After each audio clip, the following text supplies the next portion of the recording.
Hello everyone, this is a reply to Clinton, aka the Word Prophet, who produced a video entitled How Do I Explain the Issue of Pants for Men and Dresses for Women?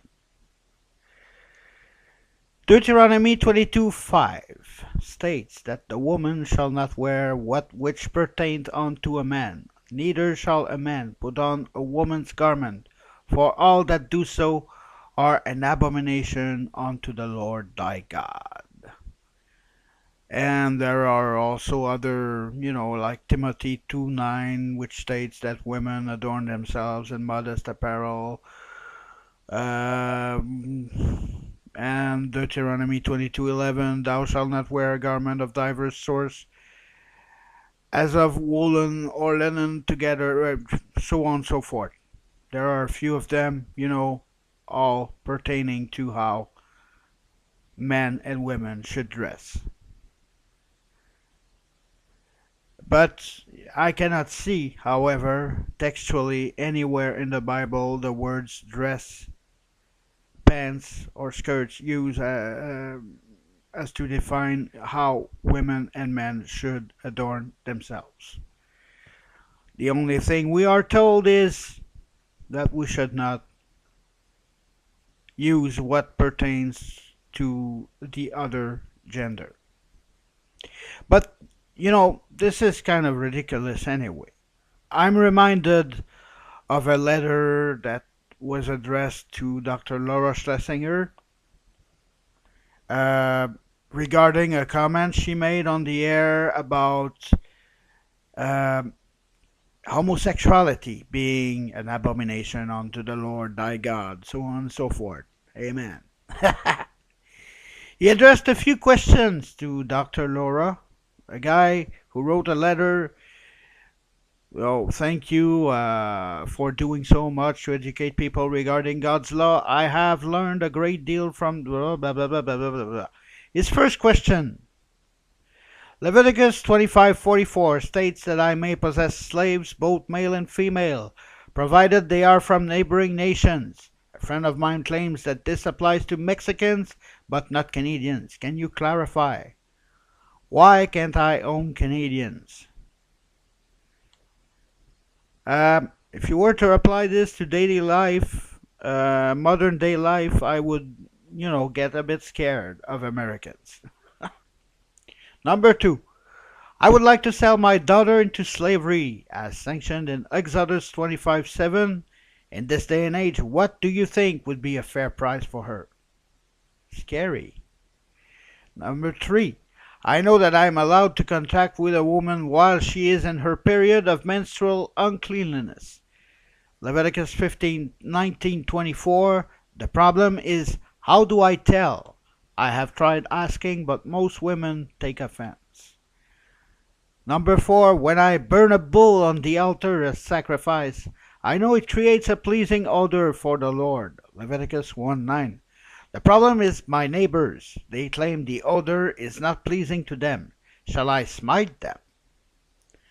5.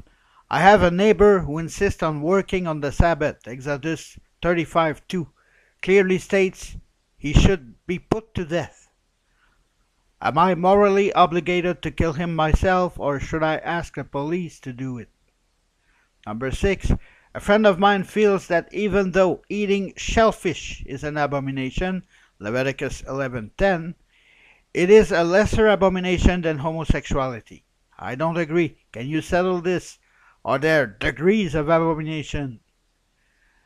Number 7. Leviticus 21:20 states that I may not approach the altar of God if I have a defect in my sight.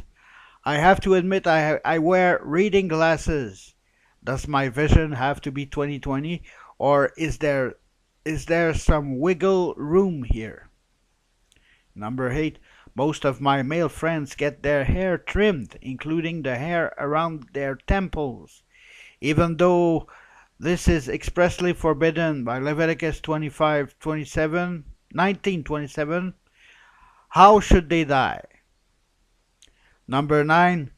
I know from Leviticus 11:6-8 that touching the skin of a dead pig makes me unclean.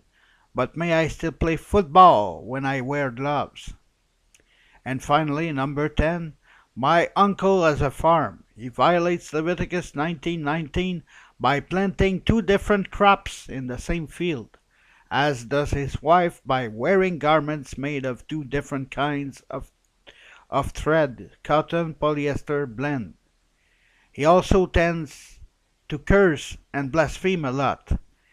Is it really necessary that we go all the trouble of getting the whole town together to stone them? Leviticus 24:10-16. Couldn't we just burn them to death in a private family affair like we do with people who sleep with their in-laws? Leviticus 20:14. I know you have studied these things extensively and thus enjoy considerable expertise in such matters, so I'm confident you can help. Thank you again for remembering, so on and so forth.